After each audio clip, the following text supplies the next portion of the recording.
আর মনে রাখবেন আমি রয়্যাল বেঙ্গল টাইগারের মতো লড়াই করি, আমি ভাঙি তবু আমি মোচকাই না। আর আমাকে এত ভয় দেখিয়ে দিল্লি থেকে 1 লক্ষ লোক নিয়ে এসে বসে আছে, বাইরের গুন্ডাদের নিয়ে বসে আছে, বন্দুকদের নিয়ে বসে আছে, কি না তো মমতাকে হারাতে হবে। আমি বলি অত সোজা নয়, ও ঘুরে বালি, আগে দিল্লি সামলা, তারপর দেখিস বাংলা। এদের আবার বড় বড় কথা, তাই বলি খেলা হবে, বল আছে, মা বোনেরা হাতা খুন্তি নিয়ে খেলা হবে তো? সিআরপিএফ সেন্ট্রাল ফোর্স বা বাংলার ফোর্স যদি গিয়ে বলে ভোট দিতে যাবেন না, আপনি বলবেন তোমার কথা শুনবো না, ডায়েরি করে রাখবেন, এফআইআর করবেন সবার বিরুদ্ধে। আর যদি কোনো ক্যান্ডিডেটের গায়ে হাত দেয় সঙ্গে সঙ্গে এফআইআর করবেন, আমাদের জানাবেন, মার খাওয়া অবস্থায় ক্যান্ডিডেট এলাকায় ঘুরবেন, মার খাওয়া অবস্থায় ক্যান্ডিডেট এলাকায় ঘুরবেন, চিফ ইলেকশন এজেন্ট ঘুরবেন। আর এমন কাউকে এজেন্ট করবেন না যে দুর্বল, বলবেন আমি এজেন্ট হবো, নিয়ে ভোটের সময় বিজেপি মারছে বলে পালিয়ে যাচ্ছে, তাকে আগে ধরে 2টো থাপ্পড় মারতে হয়। তারা তো সবচেয়ে বড় শত্রু। তার থেকে আমার বঙ্গজননীর মেয়েদের করে দেবেন, এই এদের এজেন্ট করে দিন, কন্যাশ্রী মেয়েদের করে দিন, আমার মাদ্রাসার ছেলে মেয়েদের করে দিন। এরা অনেক স্ট্রংলি লড়াই করবে, যাদের 18 বছর হয়ে গেছে। ওইসব এজেন্ট দেবেন না যারা টাকা নিয়ে আর ভয় পেয়ে পালায়। যে ভয় পাবে না, বাঘের মতো রুখে দাঁড়াবে, তাকে আমি পুরস্কৃত করব, তাদের আমরা পুরস্কৃত করব, মাথায় রাখবেন। আসাম থেকে গুন্ডা নিয়ে ভয় দেখাবে, আমি প্রশাসনকেও বলবো নাকা চেকিং বাড়াতে, আসামের বর্ডার সিল করতে, ইলেকশন কমিশনকে বলবো আসামের বর্ডার সিল করতে। ভুটান শান্তপ্রিয় জায়গা, কিন্তু তবু আমার বন্ধু দেশ, বর্ডার সিল হবে। মনে রাখবেন কুচবিহারের আশেপাশে আরো কিছু জায়গা আছে বাংলাদেশের, সেই জায়গাগুলো সিল হবে, যাতে বাইরে থেকে এসে কেউ গুন্ডামি, কোনো হিংসামি করতে না পারে।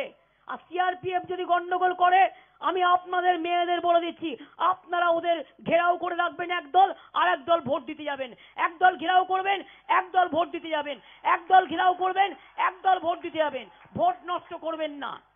আপনি যদি শুধু ঘেরাও করে রাখেন তাহলে ভাববে ভালোই তো, ভোটটা তো পড়লো না, ওর এটাই কিন্তু চাল, এটাই বিজেপির চাল। আর আপনার চাল হচ্ছে, আপনি যেমন গ্রামে আপনাকে ভয় দেখালে আপনি ভয় পাবেন না, তেমনি ওকে দাঁড়িয়ে কথা বলবেন মানেই ঘেরাও। ঘেরাও ওইভাবেও করতে হবে না, কথা বলবেন, দেখে নেবেন পরিস্থিতি অনুযায়ী, কিন্তু ভোটটা কিন্তু সবাইকে দিতে হবে। 5 জন কথা বলবেন, 5 জন ভোট দিতে যাবেন। আর একটা কনফিউশন করা হয়, বলে যে সারা জায়গায় 144, মিথ্যে কথা, শুধু 200 মিটারের মধ্যে, ভোট কেন্দ্রের 200 মিটারের মধ্যে 144, সারা রাজ্যে থাকে না, সারা জেলায় থাকে না, এটা মিথ্যে কথা, এটা বিজেপি রটায়, এটা কনফিউশন করে, এটা বিশ্বাস করবেন না। যাতে মানুষ একসাথে বেরোতে না পারে জোট বেঁধে, সেই জন্য বলে। এটা 200 মিটার পর্যন্ত কার্যকরী হয়, তার বেশি হয় না। বুঝলেন কি বললাম? ইলেকশনে আমি সবাইকে বলবো, শুনে নাও ভালো করে, machinery is the main thing. Rabi বুঝতে পারতাছো কিনা?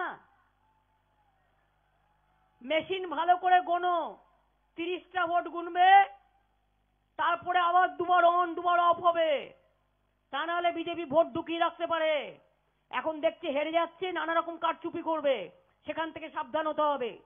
2, নতুন মেশিন যখন আসবে হ্যারাস করবে যাতে মা বোনেরা চলে যায়, ভোটটা ওদের যেন বিজেপির মধ্যে পড়ে যায়। কেউ যাবেন না, ছাওয়ায় ছাওয়ায় বসে থাকবেন বা আবার ঘুরে আসবেন। নতুন মেশিন চালু হলে আবার 30টা গুনতে হবে, আবার দুবার অন করতে হবে, আবার দুবার অফ করতে হবে। 3 নম্বর, যতক্ষণ মেশিন সিল না হচ্ছে কোনো এজেন্ট বাড়ি যাবে না, আর যতক্ষণ মেশিন যেখানে রাখা হচ্ছে সেই জায়গায় না যাচ্ছে কেউ বাড়ি যাবে না। একটা টিম থাকবে আলাদা যারা মেশিন পাহারা দেবে, যে পালিয়ে আসবে আর বিজেপির টাকা খাবে না তাকে আমি ধরে নেব, এটা মাথায় রাখবেন। 10 জন করে দেবেন না, 10 জন মেয়ে দেবেন, 10 জন ছেলে দেবেন, ছেলে মেয়েরা বসে পাহারা দেবে, তাদের খাবার তৈরি করে দেবেন যাতে বাইরের খাবার না খায়। পুলিশ যদি বলে আপনারা চলে যান আমরা দেখছি, বিশ্বাস করুন, একদম বিশ্বাস করবেন না, কারণ ইলেকশনের সময় পুলিশ পুরো বিজেপি হয়ে যায়, এটা মাথায় রাখবেন। আমি অনেক জায়গায় দেখেছি, ছোট পুলিশদের কোনো দোষ নেই, পুলিশের নেতারা এসব করে। আর অনেকেই এখন আন্ডারস্ট্যান্ডিং করে বসে আছে, আমি কালকে আরামবাগ দেখে নিয়েছি।